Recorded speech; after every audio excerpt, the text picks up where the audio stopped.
मुक्ता, हे मुक्ता, हे लेकरा. लहुजी साळवे यांचे आगमन झालेलं आहे. मुक्ता, जिवंत लहुजी साळवे. अरे माझी मुक्ता आली का इकडं? महात्मा ज्योतिबा फुलेंचा आमच्या मुक्ताला कोणी लहुजी वस्ताद साळवे यांचा आमच्या मुक्ताला कोणी पाहिलं का इथं ती खेळत होतो. आली आली शाळेला आली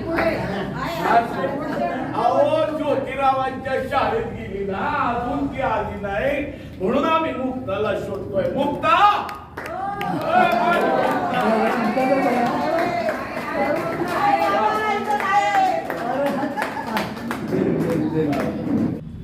मी शोधतोय मुक्ताला आणि तुम्ही शोधताय या लवजीला.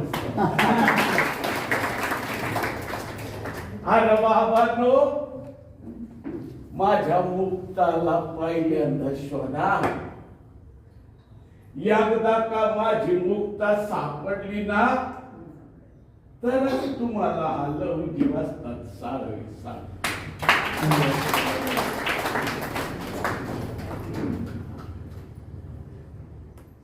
माझ्या काळजाचा तुकडा आहे होती. आता मुक्ताला शोधणारा मी कोण?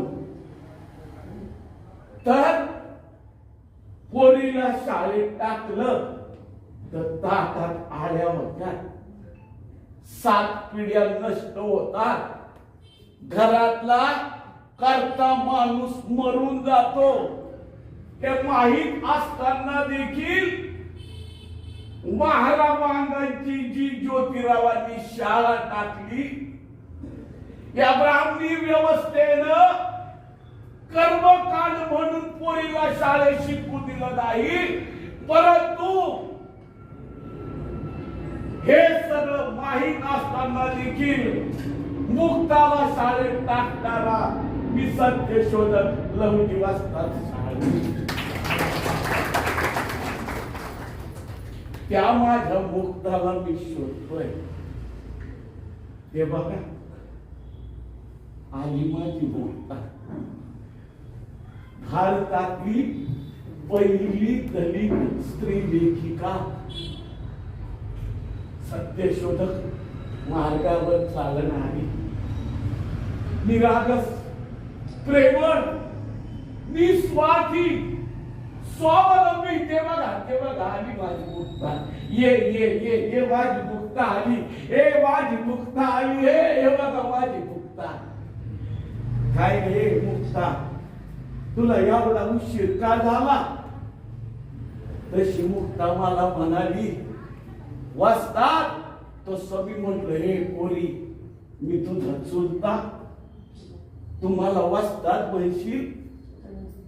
तशी मला मुक्ता म्हणली, अहो सारं जग तुम्हाला वाजतात म्हणतंय, मग मी तुला वाजतात का म्हणले?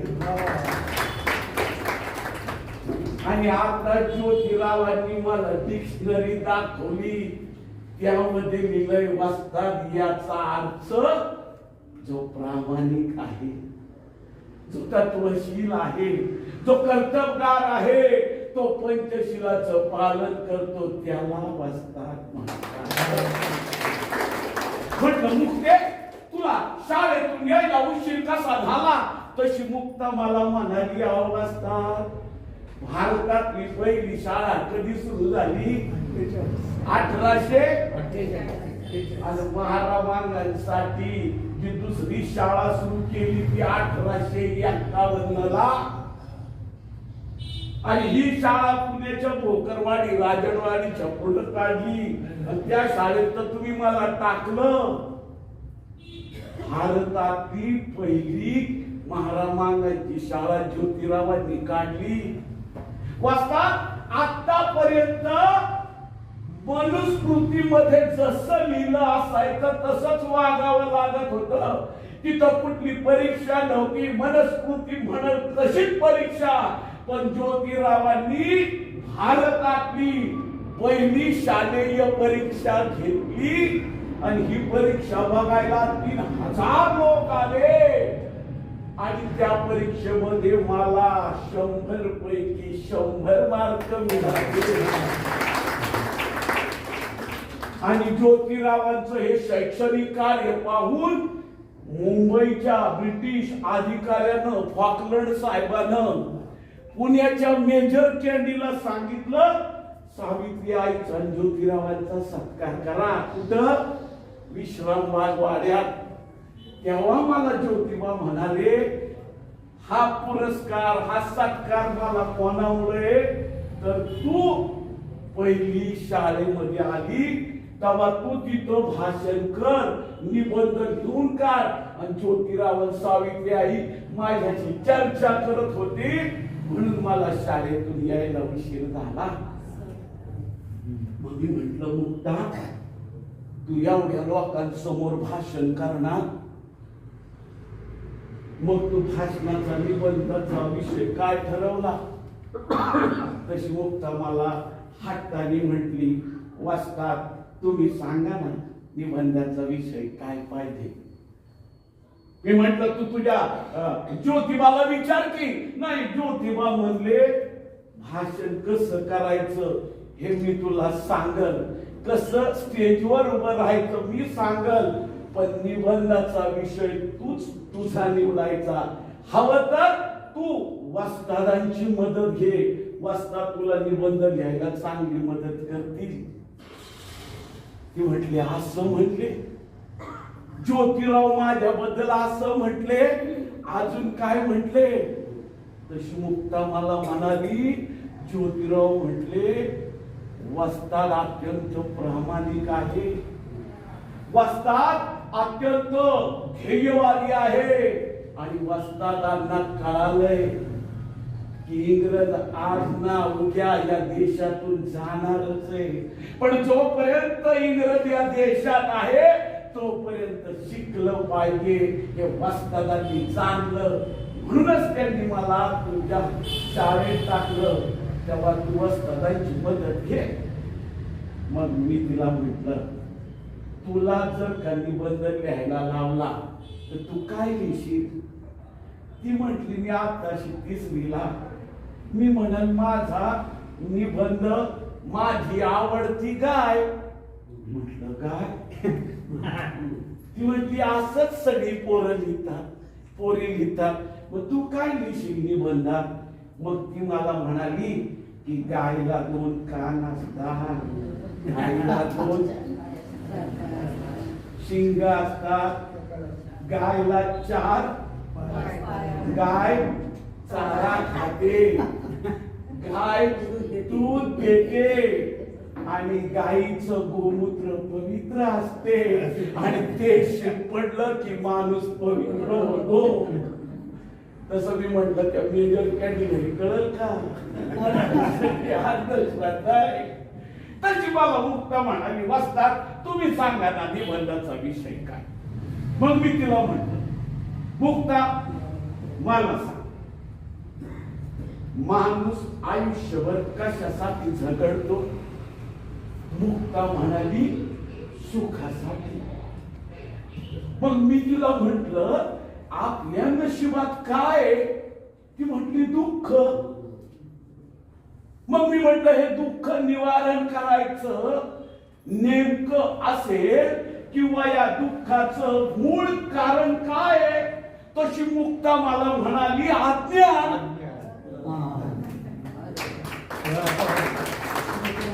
तशी मुक्ता जोरात म्हटली, भय नसता मला निबंधाला विषय सापडला. माझा निबंध असेल महारा मांगांचं दुःख. कसा मी तिला म्हटलं, अगं महाराजचं काय आणि मांगांचं काय, सगळ्यांचं दुःख एकच आहे, ते म्हणजे आणि जो ज्ञान घेईल तो या अज्ञानातून बाहेर पडल. ज्याला या अज्ञानातून बाहेर पडायचं त्यांनी ज्ञान घेतलं पाहिजे, असा माझा निबंध असं. तसं मुक्ताला म्हटलं, मुक्ता तू विषय बरोबर निवडला. तुझ्या निबंध हा नक्कीच सगळ्या जगाला आदर्शवादी ठरत. आणि 1855 ला नगर मधून जे ज्ञानोदय प्रकाशित होत होत ना, त्या ज्ञानोदय मध्ये हा निबंध प्रसिद्ध केला आणि म्हणून आज मुक्ताची म्हणतात. मग मुक्तानी मला प्रश्न केला. बघा, मुक्ता मला म्हणाली की लाडू खाऊ ब्राह्मण, लाडू खाऊ ब्राह्मण हा लाडू खाणार आणि आम्ही त्यांचं तोंड बघत बसणार, हा कसला धर्म? म्हणजे मुसलमानांना धर्म आहे कुराण. कुराण या धर्मग्रंथावरून ते त्यांच्या आयुष्यात कमी अधिक प्रमाणात सुखी आहेत. इंग्रज लोक बायबलमुळे त्यांच्या मध्ये सुखी कमी अधिक प्रमाणात आहेत आणि ब्राह्मणांना वेद आहेत, ते वेद म्हणण्यात आणि त्या वेदानुसार ते कमी अधिक प्रमाणात सुखी आहेत. मग वाचतात आपला धर्म कुठला? मी मेजर कॅन्डीला सांगणार आहे की आमच्या पण आया बाया 9 महिने 9 दिवस पोराला पोटात ठेवतात आणि सवर्णांच्या बायका पण तसंच करतात. पण त्यांच्या बाळांपणाला सर्व सुख सोयी आहेत. मग आमच्या महारामांगांना उघड्यावर का बाळांपण करावं लागतं? त्यांना बाळांतरून आला तर त्यांच्याकडे कोण दखल घेणार? मी मेजर कॅन्डीला हेही निबंधात सांगणार की दुसरा बाजीराव पेशवा जेव्हा या ठिकाणी आला तेव्हा नवीन इमारती बांधायच्या असतील तर महारामांगांना शेंदूर पाजून त्याच्यावर इमारती बांधल्या जायच्या. मोडक्याचा चेंडू तलवारीचा दांडू करून त्या गुलटेकडीला महारामांगांना मारलं जायचं. मी त्यांना हेही सांगणार आहे, या दुसऱ्या बाजीराव पेशव्याच्या काळात आम्हाला उद्योग नव्हता, कारण आमच्या सावलीचा देखील त्यांना विकार होत होता. आम्हाला घरातून बाहेर पडण्यासाठी मुभा नव्हती. पण हे इंग्रज मायबाप सरकार आलं, त्यांनी आम्हाला उद्योग दिला आणि आमचा रोजी रोटीचा प्रश्न मिटवला. आमच्या लोकांना मारून टाकलं जात असं, पण इंग्रज सरकार आल्यामुळं आमच्या लोकांची संख्या वाढू लागली. मी माझ्या निबंधात हे पण लिहिणार आहे. एखादं लंगड गाढव असत आणि जर त्या लंगड्या गाढवाला मारलं तर त्याचा मालक तुमची फटफटी करतो. मग आमच्या महारामांगांना शेंदूर पाजून जमिनीत गाडलं जातं. आमचा वादी कोण असं मी माझ्या निबंधात लिहिणार आहे. मुक्ता, हे तू सगळं लिहिणार? ती म्हटली, हा, इंग्रज सरकार आल्यापासून महारामांगांना माणूस म्हणून जगण्याची संधी मिळालेली आहे. म्हणून मी माझ्या निबंधात विनंती करणार आहे की महारामांगांनो, ज्ञानरूपी औषध घ्या आणि सज्ञान व्हा. आणि ज्ञानरूपी औषध घेऊनही तुम्ही जर का कर्मकांड मांडणार असाल तर तुमच्यासारखं मूर्ख दुसरं कोणीही नाही. अशी ती माझ्या बरोबर 2 दिवस चर्चा करत होती. मग ती मला म्हणाली, वाचता आपल्याला धर्म नाही. मग धर्म म्हणजे काय? म्हणून तिला म्हटलं, तुला कोणती फुले आवडतात? ती म्हटली, मला ज्योतिबा फुले, सावित्रीबाई फुलेच आवडतात. मी म्हटलं, नाही ग, फुलं फुलं कोणती आवडतात? ती मला म्हणली, मला गुलाबाची फुलं आवडतात. मग मी तिला म्हटलं, तुला धर्माचा अर्थ सांगतो. गुलाबाचं झाड कोणीही लावो, त्याला सुगंध येणार का नाही? बामणाने लावो नाही तर महारामांगाने लावो, त्या गुलाबाचा मूळ गुणधर्म आहे सुगंध देणं. आणि धर्म म्हणजेच गुलाबाचं झाड कोणीही लावो त्याला या विचारच्या करत होतो आणि अचानक मुक्ताच्या आईनं मुक्ताला हाक मारली, मुक्ते बाई जेवून घे नंतर गप्पा मारत बस. तर अशी आमची मुक्ता गेली जेव्हा. अशी आमची मुक्ता निरागस, प्रेमळ आणि सुविचारी. तिला अभिमान कसला माहितीये? तिला अभिमान एकच,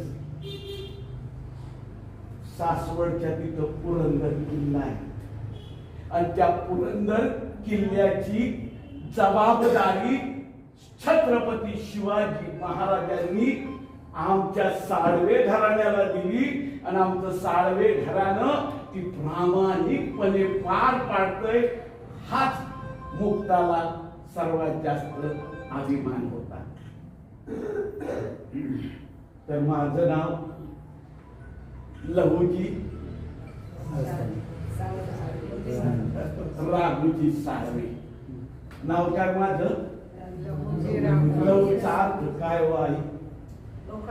लोखंड. अजून लहूचा अर्थ रक्त. लहूचा अर्थ मग बामणाच्या रक्ताचा रंग कुठला? महारामांगाच्या रक्ताचा रंग कुठला?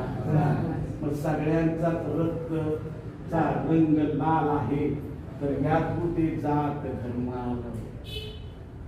त्या काळात महारामांगांची नावं वनस्पतीत लिहिलं होतं दगड्या धोंड्या पांड्या असावी, पण छत्रपती शिवाजी महाराजांचा आम्हाला वारसा म्हणून आमचं नाव लहूजी, माझ्या वडिलांचं नाव राघूजी आणि ही मुक्ता त्यांची मुलगी आहे त्यांचं नाव शिवजी. म्हणजे माझं नाव आमच्या घरात परंपरा होती. आजोबा पंजोबाचं नाव ठेवायचं आणि आज्या पाज्याचं नाव मला ठेवलं. माझं नाव आज्या पाज्याचं लहूजी म्हणून माझं नाव लहूजी. माझा जन्म 14 नोव्हेंबर 1794. माझ्या आईचं नाव विठाबाई. काय? ज्या अर्थी माझ्या आईचं नाव विठाबाई त्या अर्थी आमच्या आईचे माहेरचे लोक वारकरी संप्रदायाचे. मग ती लहानपणी मला कीर्तनाला घेऊन जात असणार. ती मला तुकोबाचे अभंग ऐकावे लागत असणार. सकाळी मी वाड्यावर होतो. लोक म्हटले गंध का नाही लावला. मी म्हटलं माझ्या आईचं नाव विठाबाई. तिने मला तुकारामाचा अभंग सांगितला. आईचे कैसे झाले बोंधू कर्म करून म्हणती साधू अंगा लावून या राखड डोळे झाकून विषयांचा सोळा तुका म्हणे सांगू किती जडोतयाची संगती अंगा लावून या राखड डोळे झाकून करती पाप. म्हणून मी माझ्या गळ्यात ताईत मी घातला नाही आणि बरोबर कारण मला माहिती आहे साध्य करिता सायास कारण अभ्यास.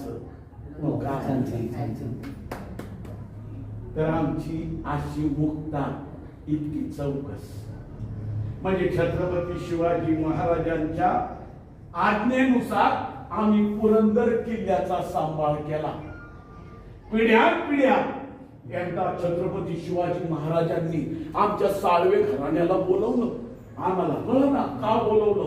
हे आम्ही साळवे घराणं सगळं तिकडं तिथं आलोय. महाराज आले. तसे महाराज आमच्याकडे बघून म्हणाले की खाल्ल्या मिठाला जागणारी साळवे घराण्याची औलाद आहे. या पुरंदर किल्ल्यासाठी एक वेळ प्राणाची आहुती दिली, पण हा पुरंदर किल्ला कोणाच्या ताब्यात जाऊ दिला नाही. अहो रात्र प्रामाणिक प्रामाणिकपणे साळवे घराण्यानं पुरंदर सांभाळला. त्यांनी या लोकांना दानपट्टा शिकवला, वाघनखे कशी चालवायची शिकवली, तलवार कशी चालवायची शिकवली आणि दानपट्टा कसा चालवायचा शिकवला. अत्यंत प्रामाणिक साळवे घराणं आहे. त्यामुळे आज मी या साळवे घराण्याला राऊत ही पदवी बहाल करीत आहे. हाच अभिमान आमच्या मुक्ताला.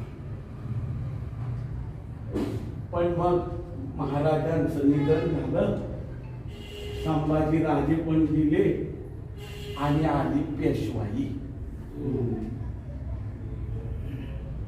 महाराज गेले पण मी माझं पुरंदर किल्ल्याचं काम विना मोबदला करतच राहिले.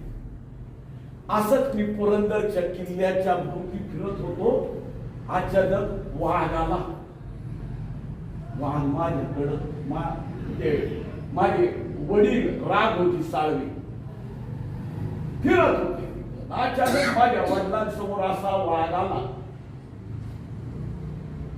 शिवाजी महाराजांची आज्ञा होती, हिंस्त्र प्राण्याची देखील हत्या करू नका.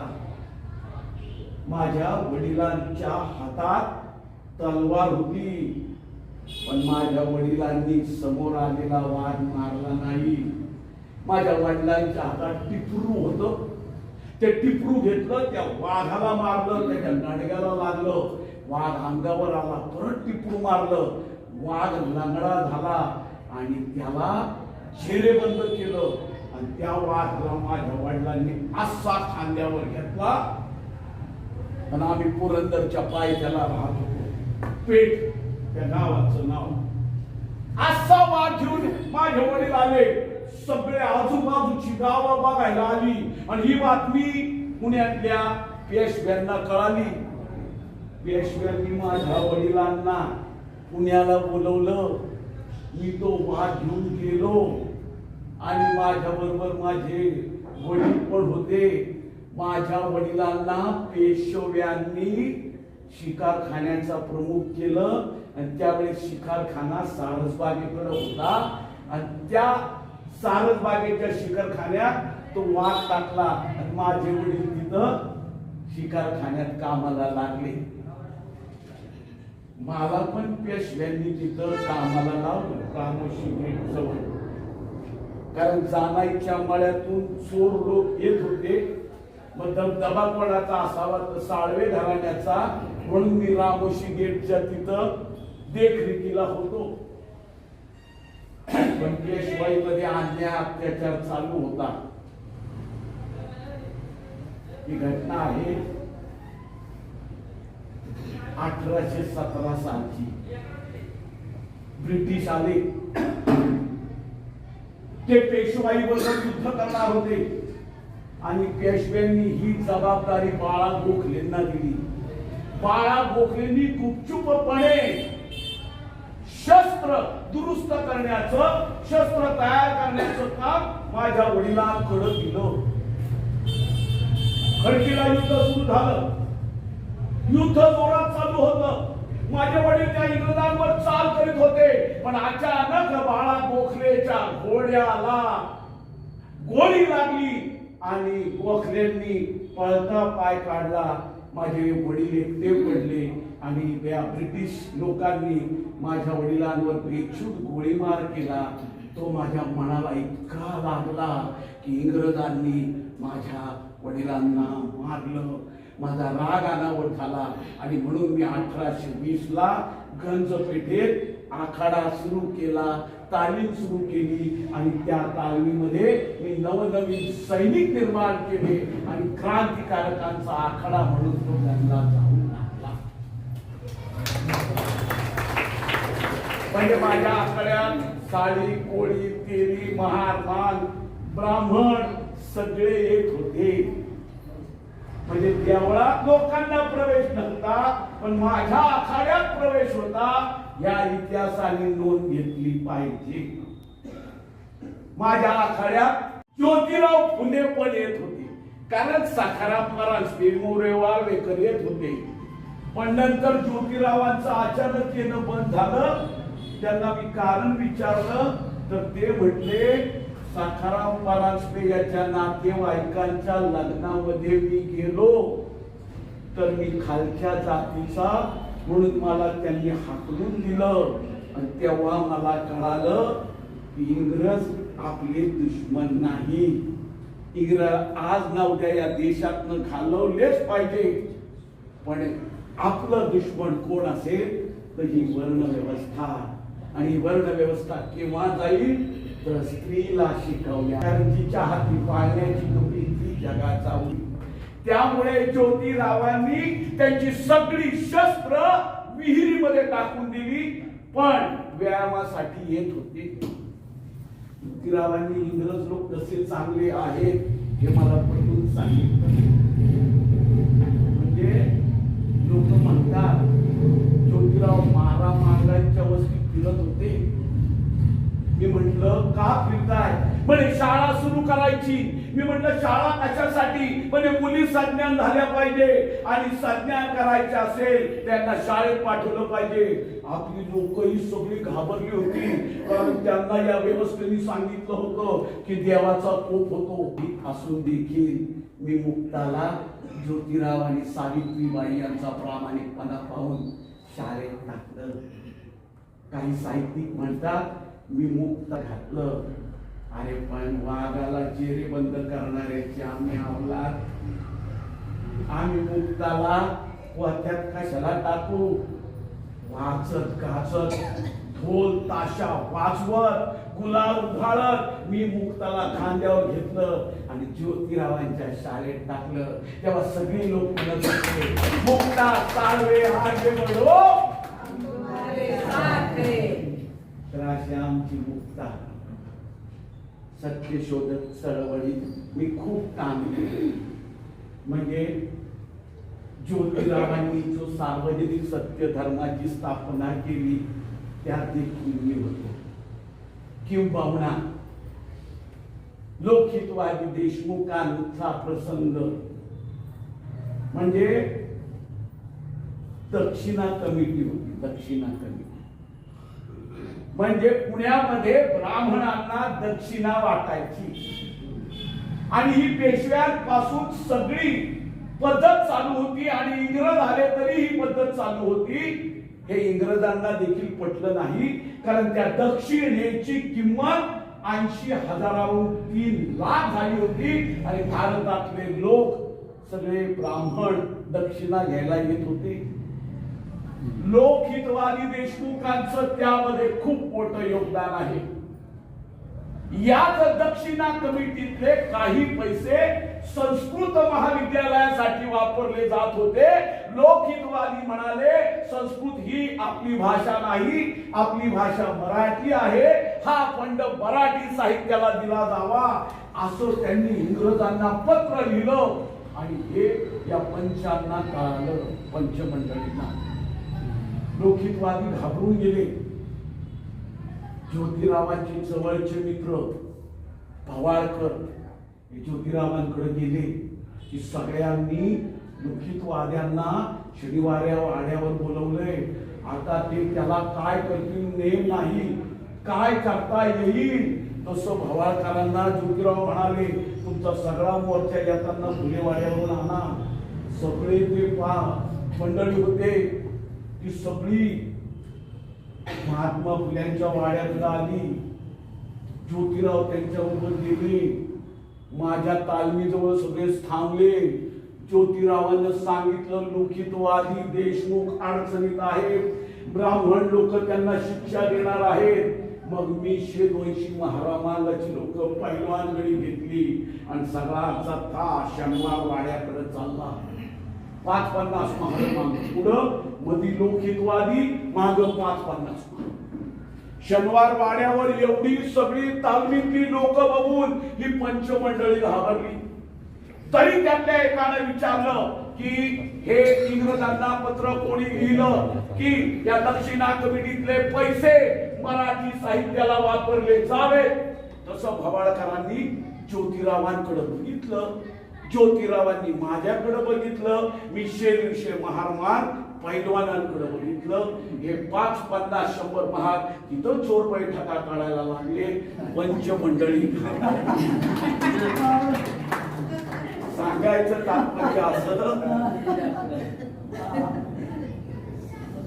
माझ्यामुळं आणि माझ्या तालमीतल्या लोकांमुळं आणि ज्योतिरावांनी केलेल्या धाडसामुळं दक्षिणा कमिटीतला फंड मराठी साहित्यातल्या नवनिर्मित करायच्या पुस्तकांना वापरण्यात आला.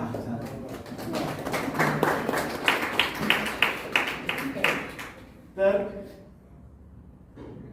माझी राजकीय क्रांती आज तितकीशी गरजेची नाही जेवढी ज्योतिरावांबरोबर मी सामाजिक क्रांती केली. आता मी लहानपणा चालवत होतो हे सांगण्यापेक्षा, मी शस्त्र चालवत होतो यापेक्षा आता शास्त्राची गरज आहे, विज्ञानाची गरज आहे हे लोकांना सांगायचं. 4 दिवस मी आणि मुक्ता या निबंधावर चर्चा करतो. मुक्ता मला एक प्रश्न विचारत होती, मी एक उत्तर देत होतो आणि सकाळीच ती विश्रामबाग वाड्यामध्ये निबंध वाचायला गेली. तिची मी वाटतो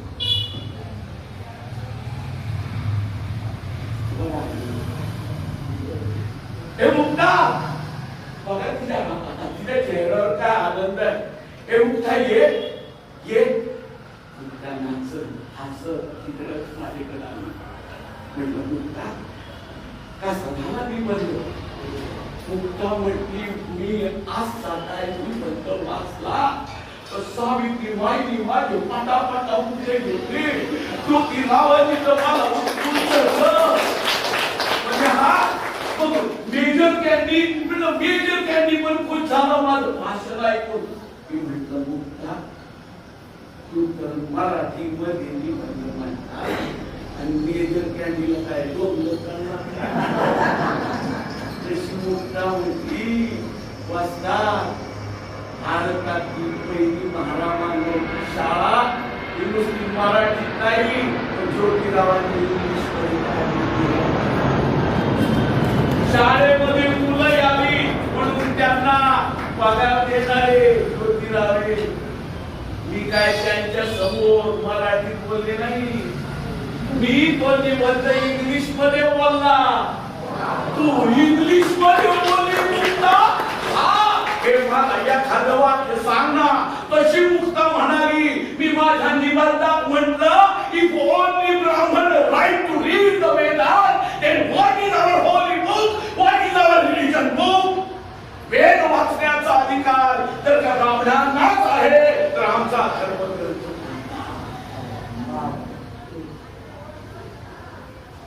तशी मुक्ता म्हणाली मी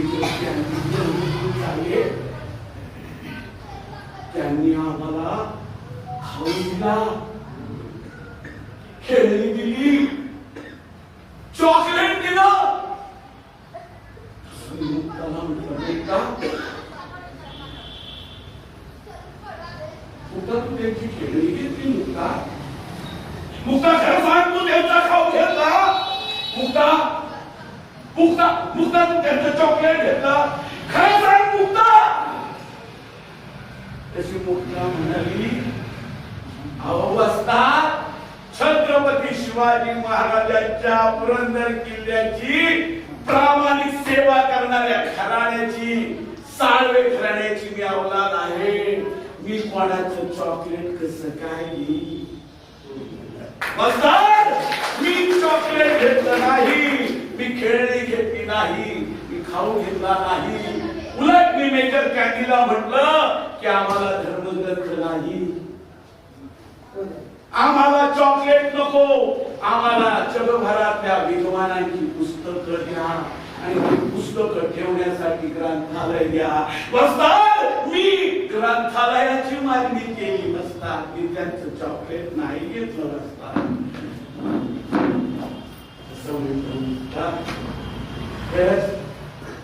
तू साळवे घराण्यांची नागराती पगार मुक्त हो माझ्या मुक्तानं मनात चॉकलेट नाही ती म्हणजे आम्ही धर्म नसलेली माणसं आहे कुठल्याही धर्माला भरली नाही हात जोडून विनंती कोणाच्याही प्रलोभनाला बळी पडू नका लोक तुम्हाला माझ्या कार्याबद्दल त्यांना काही घेणं नाही त्यांना फक्त तुम्हाला धर्मात दाखवायचं आहे आणि माझी मुक्ता करून आम्हाला धर्म नसते मुक्ता मला म्हणाली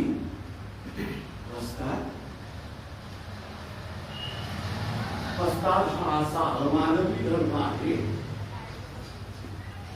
तर आज ना उद्या पुढे कोणीतरी युगपुरुष येईल आणि हा अमानवी धर्म जाळून टाकील आणि मानवतेचा धर्म घेईल तेव्हा मी म्हटलं बरोबर आहे पण जेव्हा युगपुरुष मानवतेचा धर्म घेईल तेव्हा आपल्या लोकांनीही त्याच्या मागे जायला पाहिजे म्हणून सांगतो रामायण महाभारत याची कशी तुम्ही पारायण करता तशा मुक्ताच्या विधानाचा मुक्तायन करायची बघा माझ्या मुक्तानं मुक्ता प्रलोभनाला बळी पडली नाही शाबास मुक्ता इथे मुक्ता होती ना आता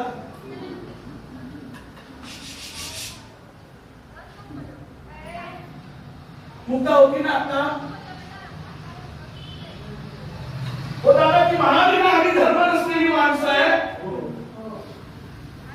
मुक्ता ए बाबा नो ए मला नका शोधू दे मी कुठल्या स्मारकात नाही मी कुठल्या मातीत नाही मी आहे फक्त मुक्ताचा निबंधार माझ्या मुक्ताला अरे माझ्या पालकाचा तुकडा माझ्या मुक्ताचा निबंधच तुम्हाला तारणार आहे नाहीतर तुम्ही पुन्हा एकदा गुलाब होणार मुक्ता हे माझं मुक्ताला सुधारा माझ्या मुक्ताला धरून तर नाही ठेवलं हे माझ्या मुक्ताला बाहेर काढावे माझ्या मुक्ताला बाहेर मुक्ता हो माझी